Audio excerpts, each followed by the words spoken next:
کی تعلیم مٹ جائے، بس یہ اللہ والے لوگ ہیں جو چاہتے ہیں ہماری زندگی کا ایک ایک لمحہ قرآن کی تعلیم کے لیے لگ جائے۔ بتائیے یہ بات حقیقت ہے کہ نہیں ہے؟ ساری دنیا چاہتی ہے، لیکن صاحب آج اس پرفتن دور میں بھی آپ نے دیکھا ہوگا سرکار عالی حضور کا جب علاقے میں دورہ ہوتا تھا تو الحمدللہ انہوں نے مزاروں کی تعمیرات نہیں بلکہ انہوں نے مدرسوں کو تعمیر کرایا ہے۔ آج پورے بھارت کا آپ دورہ کیجئے، ممبئی جائیے، خانقاہ سمرقندیہ کے زیر تمام مدارس چل رہے ہیں، دلی میں جائیے سرکار عالی حضور کا فیضان مدرسوں کی شکل میں بڑھ رہا ہے۔ آپ صاحب کلکتہ میں جائیے، سرکار عالی حضور کا فیضان مدرسوں کی شکل میں بڑھ رہا ہے۔ آپ احمد آباد میں جائیے، سرکار عالی حضور کا فیضان مدرسوں کی شکل میں بڑھ رہا ہے۔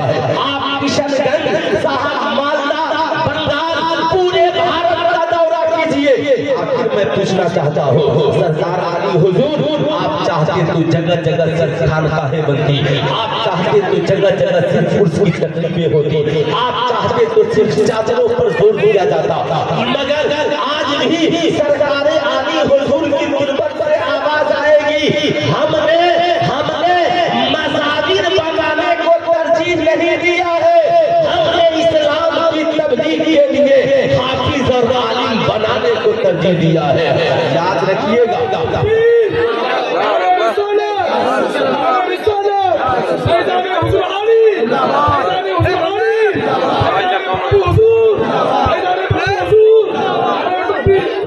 اس مائک میں تو دم ہی نہیں ہے، کیا بجا رہے ہو؟ ذرا سا ساؤنڈ اور تیز کرو تاکہ مجمع میں لوگ سمجھے، آواز سمجھے۔ آپ کیا چاہتے ہیں؟ قرآن کی تعلیم ہونی چاہیے۔ ذرا ہاتھ اٹھائیے، کتنے لوگ چاہتے ہیں قرآن کی تعلیم ہونی چاہیے؟ یہی وہ قرآن ہے جس کی عظمت و بقا کے لیے امام حسین نے کربلا میں شہادت کا جام دیا۔ یہی وہ قرآن ہے جس کی تعلیم کے لیے سرکار بڑے پیر دستگیر نے اپنا گھر بار چھوڑ دیا۔ یہی وہ قرآن ہے جس کی تعلیم کو عام کرنے کے لیے مخدوم اشرف نے سندھ کی حکومت چھوڑ دی۔ یہی وہ تعلیم قرآن ہے جس کی تعلیم کو عام کرنے کے لیے حضرت علامہ فیض عبدالکریم سمرقندی علیہ الرحمہ نے سمرقند چھوڑا اور ہندوستان کا سفر اختیار کیا۔ سبحان اللہ، سبحان اللہ۔ آج ہم اور آپ اسی قرآن کی تعلیم کے لیے جمع ہے۔ اعلیٰ حضرت نے لکھا مزار شریف پر ایک چادر چڑھاؤ تاکہ پتہ چلے یہ بزرگ کی قبر ہے۔ جب تک وہ چادر بدلنے کے لائق نہیں ہو جائے دوسری چادر چڑھانے کی ضرورت نہیں ہے۔ لیکن ایمانداری سے بتائیے گا آج مزار پہ چادر چڑھانے والوں کی تعداد زیادہ ہے اور قرآن کی تعلیم کے لیے پیسہ دینے والوں کی تعداد کم ہے۔ آپ میری بات کو برا مت مانیے گا، غریب سے غریب چادر چڑھا رہا ہے، امیر سے امیر چادر چڑھا رہا ہے، رکشہ چلانے والا بھی چادر چڑھا رہا ہے، سائیکل چلانے والا بھی چادر چڑھا رہا ہے۔ میں یہ نہیں کہتا کہ تم چادریں مت چڑھاؤ، چادریں چڑھاؤ، شوق سے چڑھاؤ، مگر کیا ضروری ہے 2000 کی چادر مزار شریف پر چڑھے؟ کیا ضروری ہے 1500 کی چادر مزار شریف پر چڑھے؟ کیا ضروری ہے 1000 کی چادر مزار شریف پر چڑھے؟ کیا ضروری ہے 500 کی چادر مزار شریف پر چڑھے؟ لیکن یاد رکھنا 500 کی چادریں چڑھانے والوں مت چڑھاؤ 500 کی چادریں، 50 روپے کی پھولوں کی چادر اور انہیں آرسی میں آنے والوں صاحب مزار کی قبر پر چڑھا دو اور 450 روپے بچا کر دارالعلوم اسلامیہ عرفیہ میں لے کر آؤ اور آپ پرنسپل صاحب سے ملو، کہو حضرت یہ میں نے 50 روپے کی پھول کی چادر چڑھا دی ہے اور یہ 450 روپے میں لے کر آیا ہوں۔ حضرت اس 450 روپے سے صاحب مزار کے نام پر اسکول کے نام پر کسی غریب بچے کے لیے کاپی خرید دیجئے، قلم خرید دیجئے، حفظ کرنے کے لیے قرآن نہیں ہو قرآن شریف کا ہدیہ کرا دیجئے۔ قسم خدا کی تمہاری چادر سے جتنی خوشی انہیں نہیں ہوگی ان سے کہیں زیادہ ان کے نام پر قرآن کی تعلیم دلاؤ گے صاحب مزار خوش ہو جائے۔ بولیے انشاءاللہ اس پر عمل ہوگا۔ کتنے لوگ ہیں جو عمل کریں گے؟ ہاتھ اٹھائیے تو کرسی والے سے لے کر نیچے والے تک سارے لوگوں کا کا عمل ہوگا. میں آپ سے پوچھنا چاہتا ہوں یہ اللہ والے جہاں جاتے ہیں مدرسوں کی تعمیر پر زور دیتے ہیں کیوں؟ اس لیے یہ جانتے ہیں چادریں زیادہ چڑھیں گی تو بھارت میں مذاہب زیادہ پیدا ہوں گے. وہ مذاہب جنہیں اردو کا طریقہ نہیں معلوم, نماز کا سلیقہ نہیں معلوم, فاتحہ پڑھنے کا طریقہ نہیں معلوم, سجدہ کہاں کرنا ہے اس کا طریقہ نہیں معلوم. اس لیے ان بزرگوں نے مذاہب نہیں مدرسے بنائے تاکہ مدرسے میں حافظ قرآن پیدا ہو, مدرسے میں عالم دین پیدا ہو. مذاہب پیدا ہوں گے تو جہالت بڑھے گی, اور عالم اور حافظ پیدا ہوں گے حافظ قرآن بنیں گے تو رمضان میں تراویح سنائیں گے. عالم دین بنیں گے حلال و حرام کے مسئلے بتائیں گے. عالم دین بنیں گے سماج میں لوگوں کو نماز کا طریقہ بتائیں گے, ماں باپ کے ادب کا سلیقہ بتائیں گے, لوگوں کو زندگی کا طریقہ بتائیں گے.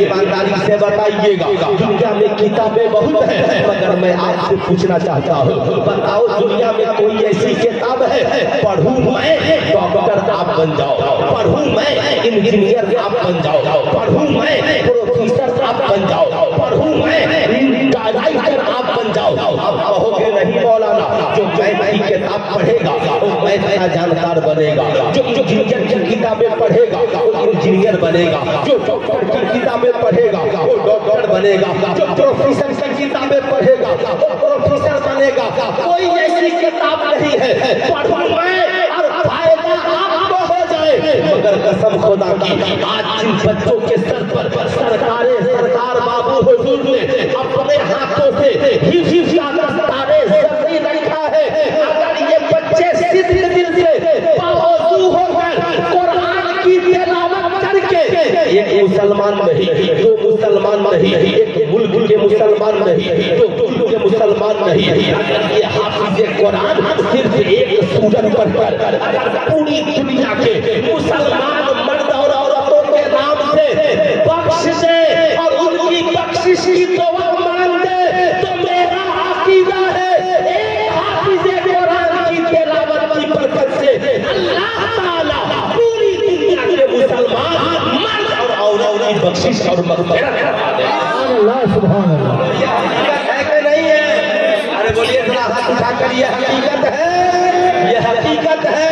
میں آپ سے پوچھنا چاہتا ہوں جب قرآن کی اتنی فضیلت ہے تو بتاؤ قرآن کی تعلیم ہوگی؟ ارے بولیے ذرا دوستو قرآن کی تعلیم ہوگی؟ کتنے لوگ ہیں جو قرآن کی تعلیم کرانا چاہتے ہیں؟ ذرا ہاتھ اٹھائیے تو ہے کوئی بندہ جو اپنے ماں باپ کے نام پر ایک بچے کو ہی قرآن کے لیے 1100 روپیہ دارالعلوم اسلامیہ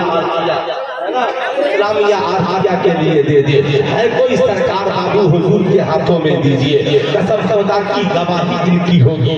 صاحب یاد رکھیے گا نبی نے فرمایا کہ قرآن اور اہل بیت ہمیشہ ساتھ رہیں گے.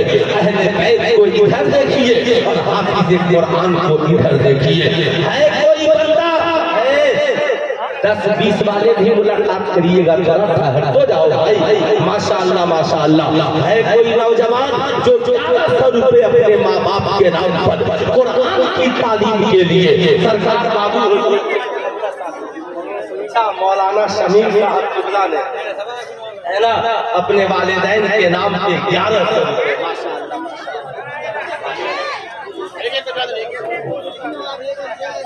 مرحومہ روشن بانو کے نام پر سرکار کے ہاتھوں میں ان کے صاحبزادے نے 1500 روپے دیے ہیں. ماشاءاللہ ماشاءاللہ. میں نے 1100 کا مطالبہ کیا ہے. اس کا فائدہ